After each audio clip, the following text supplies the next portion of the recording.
ఇప్పుడు ఒక డైవర్స్ తీసుకుంటే అబ్బాయికి ఎక్కువ లాస్ అవుతుందా లేకపోతే అమ్మాయికి ఎక్కువ లాస్ అవుతుందా? లైక్ ఎనీ ఫినాన్షియల్గా కానీ రెస్పెక్ట్ వైజ్ కానీ మళ్ళీ ఇంకొక పెళ్లి చేసుకోవటానికి కానీ ఎవరికి ఎక్కువ లాస్ అనేది ఉంటుంది? ఇప్పుడు ఫైనాన్షియల్ వైజ్ చూసుకుంటే వాళ్ళ వాళ్ళ ఇండివిజువల్ కెపాసిటీ ఉంటుంది. రెస్పెక్ట్ వైజ్ అయితే ఎప్పుడైనా అమ్మాయికి చాలా లాస్ ఉంటుంది. మన ఇండియన్ సొసైటీలో ఏంటంటే ఇప్పుడు ఎప్పుడైనా ఒక డైవర్స్ అయిన అబ్బాయికి ఉన్నంత ట్రీట్మెంట్ కానీ ఒక గౌరవం కానీ ఒక డైవర్స్ అయిన అమ్మాయికి మన సొసైటీ అయితే కొద్దిగా ఇవ్వదు ఎప్పుడు కూడా. ఇంతకుముందు మీరు ఈ ఇంటర్వ్యూలో చెప్పినప్పుడే డైవర్స్ అయిన అమ్మాయికి అంత కొద్దిగా వాల్యూ ఇవ్వరు మన దాంట్లో. ఇక అది అది రెస్పెక్ట్ వైజ్ ఉంటుంది. సొసైటీ వైజ్ కూడా పెళ్ళైన ఇప్పుడు డైవర్స్ అయిన అమ్మాయిని కొద్దిగా తక్కువనే చూస్తారు మన దగ్గర. మరి ఫినాన్షియల్గా వస్తే ఇక ఫైనాన్షియల్గా అంటే ఏంటంటే ఇప్పుడు అమ్మాయిలు అందరూ ఎర్నింగ్ కెపాసిటీ ఉంది, వాళ్ళు సంపాదించుకుంటున్నారు, వాళ్ళకు కెరీర్ ఉంది కాబట్టి అది depend upon the individual capacity అన్నట్టు మనం. సో ఇప్పుడు ప్రెసెంట్ ఒక టాపిక్ అయితే చాలా వైరల్ అవుతుంది మన క్రికెటర్ హార్దిక్ పాండే గారికి. ఏంటంటే ఆయన మీద ప్రెసెంట్ వచ్చేది అది రూమరో నిజమో నాకు తెలియదు కానీ వాళ్ళు they were going to take the divorce అని వస్తుంది.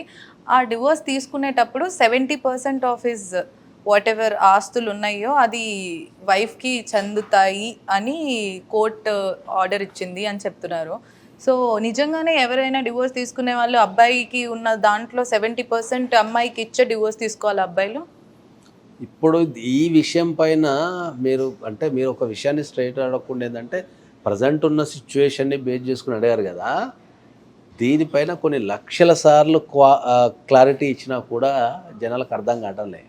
ఓకే, ఇండియాలో ఏ అమ్మాయికి కూడా పెళ్ళైన ఏ అమ్మాయికి కూడా భర్త ఆస్తి మీద హక్కు లేదు.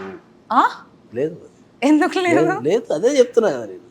అమ్మాయికి భర్త ఆస్తి మీద హక్కు లేదు. పెళ్ళైన అమ్మాయికి భర్త ఆస్తి మీద కానీ అత్తమామల ఆస్తి మీద హక్కు లేదు వాళ్ళకి. ఓకే, నేను దాన్ని నేను కొన్ని లక్షల ఇంటర్వ్యూలో చెప్తున్నా దాన్ని.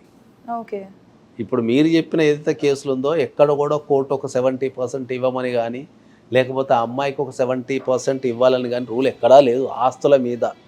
ఓకే, అమ్మాయికి ఉన్న రైట్ ఏముంది ఇండియాలో? అమ్మాయికి ఉన్న రైట్ ఏముంది అంటే ఏంటంటే అమ్మాయి ఓన్లీ మెయింటెనెన్స్ తీసుకోగలుగుతుంది. మెయింటెనెన్స్ తీసుకోగలుగుతుంది. ఎవ్రీ మంత్ తన ఖర్చులకు సంబంధించి ఒక మెయింటెనెన్స్ తీసుకోగలుగుతుంది. రెండోది వచ్చేసి ఆమె అలిమోని తీసుకోగలుగుతుంది. అంటే ఆమెకి ఏమైనా లాసెస్ అయితే, ఇప్పుడు మీకు లాసెస్ అంటే ఏంటి అంటే ఇప్పుడు ఒక అమ్మాయి జాబ్ చేసే అమ్మాయి ఉంది అనుకుందాం.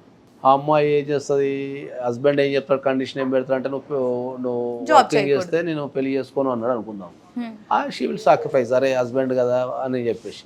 దాని తర్వాత ఏమైనా ఇబ్బందులు ఎదురైతే ఆ లాస్ కాంపెన్సేషన్ కింద తీసుకునే అధికారం ఉంటుంది.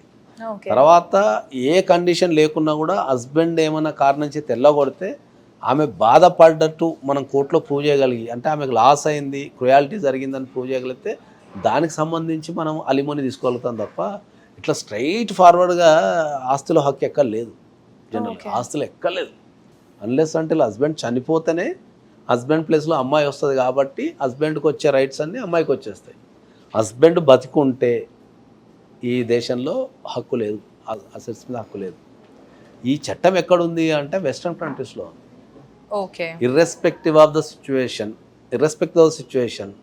వాళ్ళు వర్కింగ్ చేస్తున్నారా, వర్కింగ్ చేయటం లేదా, ఎక్సా వైయా జెడ్ అనే దానికంటే ఏంటంటే వాళ్ళు ఎప్పుడైనా డైవర్స్ తీసుకోవాలనుకుంటే ఫారిన్ కంట్రీస్లో ఏం చేస్తారంటే మొత్తం అసెట్స్ అన్ని అబ్బాయి అసెట్స్ అని ఒక దగ్గర వేసి అప్పులు తీసేసి మిగిలిన దాంట్లో ఎంత అయితే ఉంటుందో దాంట్లో 50% స్ట్రైట్ ఫార్వర్డ్ ఇచ్చేస్తారు. ఒకవేళ అమ్మాయి హౌస్ వైఫ్ ఉన్న సేమ్ పరిస్థితి. కాబట్టి ఆస్తులో వాటా అనేది ఫారిన్ కంట్రీస్లో ఉంది తప్ప ఇండియాలో లేదు. సో ఇంతకుముందు మీరు చెప్పిన దాంట్లో ఏంటంటే అది రూమర్స్ కావచ్చు, లేకపోతే సరైన ఇన్ఫర్మేషన్ లేకపోవచ్చు, కానీ అదైతే 100% తప్పు. రెండవది ఏంటంటే ఇప్పుడు ఇంతకుముందు దాంట్లో ఇంకో రూమర్ కూడా ఉంది, ఆస్తులు పంచాల్సి వస్తుందని చెప్పేసి అమ్మ పేరు మీద ఆల్రెడీ అమ్మ పేరు మీద ఉన్న సంపద ట్రాన్స్ఫర్ చేయటం కానీ కొనటం కానీ జరుగుతుంటుంది. సో చాలామంది అట్లున్నారు. ఫ్యూచర్లో ఏమైనా గొడవ అయితే నాకేమైనా ఇబ్బంది అవుతుందని ముందు జాగ్రత్త చర్య ఉన్న కొంతమంది వ్యక్తులు ఏం చేస్తారంటే మీరు అన్నట్టు పేరెంట్స్ పేరు మీద వాళ్ళు కొన్న ఆస్తులన్నీ పేరెంట్స్ మీద ముందే వాళ్ళు ట్రాన్స్ఫర్ చేసేసుకుంటారు. ట్రాన్స్ఫర్ చేయటం కానీ ఇన్వెస్ట్మెంట్ కానీ చేస్తుంటారు. అట్లాంటి వ్యక్తులు నేను చూసాను. సో ఇంకా పేరెంట్స్ మీద ఉంటే హస్బెండ్ ఈయన పేరు మీద ఉన్నా కూడా లేదు కదా. ఒకవేళ మేల్ అనేవాడు ఏ పని చేయకుండా అయితే ఇంకా అమ్మాయికి మెయింటెనెన్స్ కూడా ఇవ్వాల్సిన, మేల్ ఏ పని చేయకున్నా సరే అమ్మాయికి మెయింటెనెన్స్ ఇవ్వాల్సిందే. ఓకే. కంపల్సరీ. ఒకవేళ ఏదన్నా పని చేయకుండా నేను ఏం పని చేస్తాను లేనో నీకు మెయింటెనెన్స్ ఇవ్వను అన్నికి లేదు. ఒకవేళ ఏదన్నా కారణం చేత మెయింటెనెన్స్ ఇవ్వకపోతే జైలుకి వెళ్ళిపోతావు.